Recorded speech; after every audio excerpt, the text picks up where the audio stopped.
بسم اللہ الرحمن الرحیم۔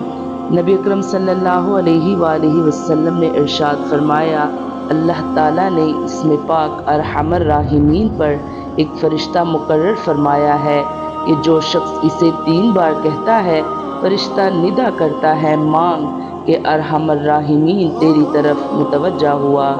نبی اکرم صلی اللہ علیہ وآلہ وسلم نے ارشاد فرمایا، جب تم میں سے کوئی مانگے تو کثرت سے مانگے، کیونکہ وہ اپنے رب سے سوال کر رہا ہے۔ جسم کی تندرستی نماز میں ہے، دل کی طاقت تلاوت قرآن پاک میں ہے، دماغ کی قوت ذکر الہی میں ہے اور روح کی راحت درود شریف میں ہے۔